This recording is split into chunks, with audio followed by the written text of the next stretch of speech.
Para isso, então, vamos aqui no pré-processamento de novo, quer dizer, vamos escolher um outro arquivo. Não é esse numérico, eu vou pegar nos nossos datasets esses de árvore de decisão e vou trabalhar com essa instância aqui, três classes, uma sendo fraude, 6 atributos relevantes, tá? E esse exemplo é interessante porque é o tipo de coisa que aparece quando estamos fazendo mineração de dados e queremos, por exemplo, identificar fraude, né? Então, imaginem que você trabalha numa operadora de cartão de créditos. Uma das tarefas que se busca fazer numa operadora de cartão de créditos é a classificação, certo? Para tentar identificar quando uma transação que está sendo feita é fraude ou não. Em outras palavras, vocês já devem saber que quando vocês usam cartão de crédito para fazer qualquer compra, o que acontece é que existe um algoritmo de mineração de dados, um classificador, para ser mais exato.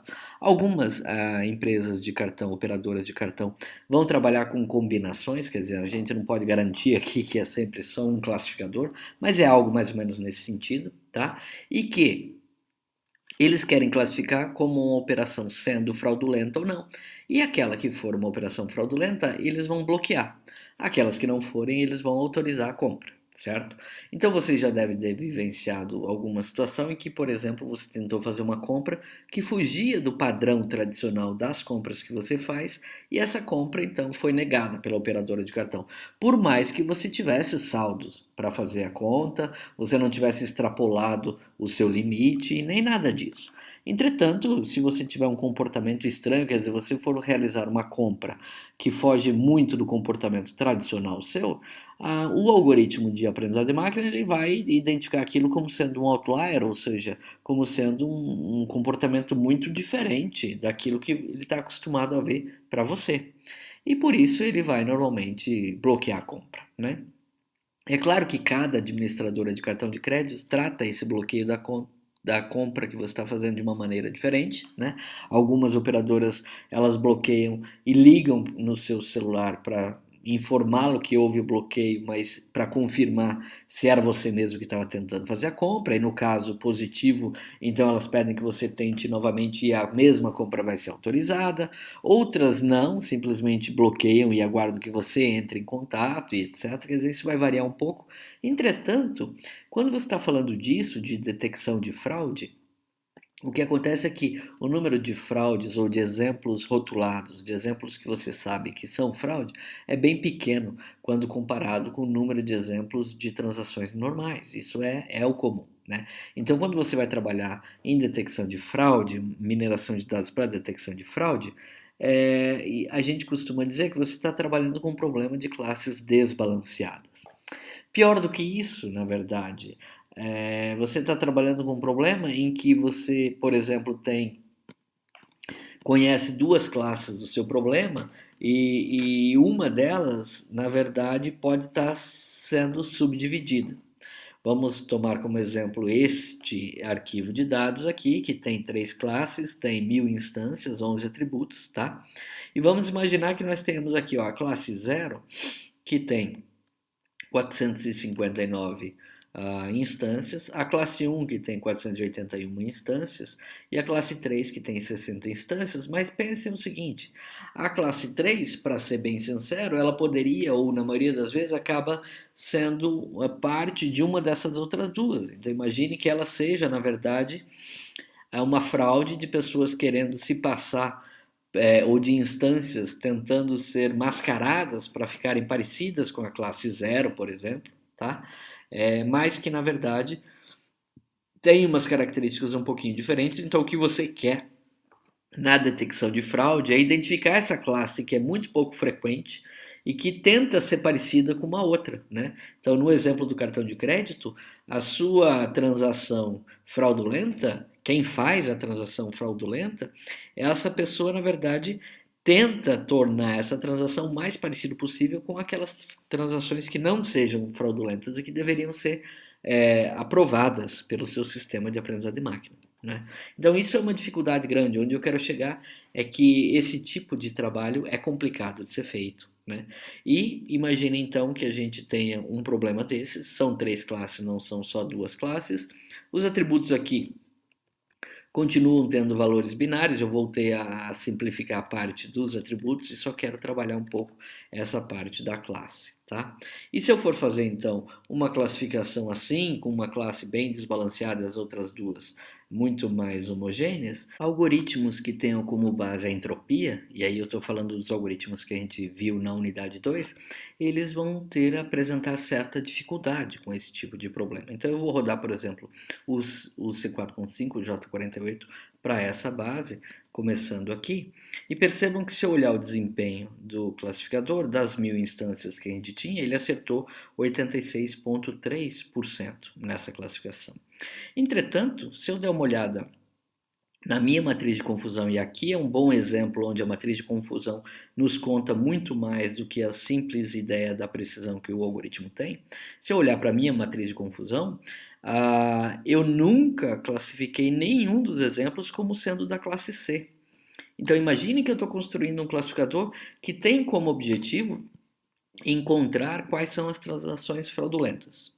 E essas transações fraudulentas são aquelas da classe 2, ou seja, essas representadas pelo C aqui, certo? Eu tenho poucos exemplos, então eu treinei a minha árvore de decisão para eles, e esses poucos exemplos, olha o que acontece. O meu desempenho acaba ficando bom, entretanto, é um desempenho razoavelmente bom, mas que nunca acerta uma transação fraudulenta. Então, essas transações fraudulentas passaram-se aqui pelo meio das outras duas que não são fraudulentas. Então, o que acontece é que meu algoritmo se confundiu muito e para esta classe em específico não acertou. Então, quando você diz, por exemplo, o meu algoritmo classificador está em bom desempenho, porque ele acerta 90% das vezes, ou ele tem 86, como isso aqui, 86,3% de precisão, o que é razoável. Na verdade, dependendo do problema que você está trabalhando, isso não é razoável. Isso é péssimo. Por exemplo, esse classificador J48 para este problema que nós estamos trabalhando, ele é péssimo, porque ele não acerta nenhum caso daqueles que são realmente importantes para mim, certo? Então, normalmente a gente tem que pensar que a classe importante em alguns problemas, ela é que eu nunca posso errar. E as outras que são classes menos importantes, se eu errar não há muito problema. Então, nesse caso aqui, por exemplo, você deveria pensar que, olha, é ruim a minha operadora de cartão de crédito errar. Então, quando eu vou fazer uma compra que não é fraudulenta, sou eu mesmo que estou comprando, não vai ter problema nenhum, ela não deveria errar, ela deveria acertar para deixar eu mais confortável, né? Para me deixar mais confortável. Entretanto, se ela errar nesse caso, e vocês já devem ter vivenciado casos assim, se ela errou, não é um problema tão sério, né? Então é muito melhor que ela erre assim, bloqueando uma compra sua, que é uma compra efetivamente boa e que não deveria ser, não é fraude, então não deveria ser bloqueada. E aí ela liga para você e explica o problema, você tenta de novo e pronto, a compra é liberada, do que é muito melhor ela errar assim do que ela errar o contrário. Em outras palavras, do que ela errar e dizer assim, olha, está tendo uma compra que é fraudulenta, o caso dessas 60 instâncias aqui, mas ela classificou, esse seu sistema classificou essa compra como sendo ok. Então a fraude vai se efetivar e aí vai ter prejuízo, tanto para a empresa quanto para você, porque até você provar que aquela compra não havia sido feita por você e até a empresa conseguir ir atrás e ressarcir, etc. Quer dizer, a dor de cabeça é muito maior nesse caso. Então, o custo de um erro para você não ter identificado a fraude, que é o que aconteceu aqui, é muito maior do que o custo de um erro de uma outra transação qualquer que deveria ter acontecido, mas que não era um problema de fraude. Entendem? Então, este ponto é um ponto super importante quando a gente está trabalhando com mineração de dados, em que olhar o desempenho de um classificador somente pela precisão nem sempre vai te contar tudo o que você precisa. Nesse caso aqui, por exemplo, eu preferiria muito mais um classificador que tivesse uma precisão, por exemplo, de 70% de acerto no geral, mas que nunca errasse para essa classe aqui, porque é a minha classe problemática, é onde o custo maior existe no caso de um erro. Tá? Então, este ponto de amostra desbalanceada e de custo associado a classes é um ponto super importante para vocês pensarem, e é uma situação em que, quando você tem um custo muito grande de erro na classe desbalanceada, naquela classe que tem um número muito pequeno de exemplos, talvez, nesse caso, você deva pensar também em alguns outros algoritmos e não somente aqueles que tenham como base a entropia, como o ID3 e o C4.5 que a gente acabou de ver aqui. Porque esses que têm como base a entropia, é fácil perceber, vocês fizeram as contas na semana passada, então eles estão muito vinculados à variação aquele atributo ter um valor específico e a classe ter aparecido. Se você tem muito pouco exemplo desta classe desbalanceada, o que acontece é que raramente você vai ter um número suficiente de variações nas instâncias que também vão ocorrer variações para essa classe. E isso vai fazer com que você acabe não aprendendo essa classe no processo, certo? Um ponto importante a se ressaltar ainda é que o overfitting, ou seja, a superestimativa, ela contribui muito quando você tem classes desbalanceadas. Então, você ter uma árvore longa, uma árvore um pouco mais longa, vejam, essa árvore foi gerada aqui com o C4.5, na verdade foi gerada até com poda, né? Então veja que ela está falsa e está com poda, mas a árvore quanto mais longa, ela mais tendência vai ter de você ter esse tipo de problema.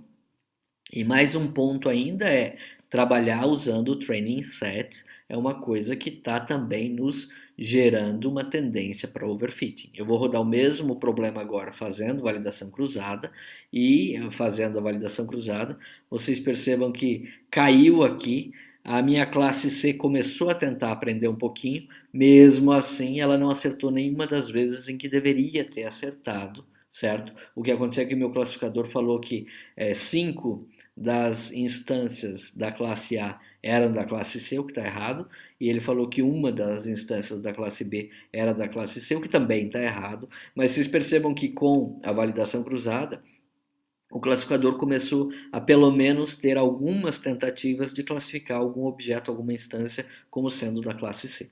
E da outra forma, nada disso tinha acontecido, certo? Então, esse é um ponto a se pensar e lembrar então que essa taxa de classificação nem sempre diz muito para a gente. Às vezes vai ser muito importante a matriz de confusão aqui nos contando se aquela classe problemática ou crítica ela está tendo o resultado esperado com esse classificador que a gente tem, certo?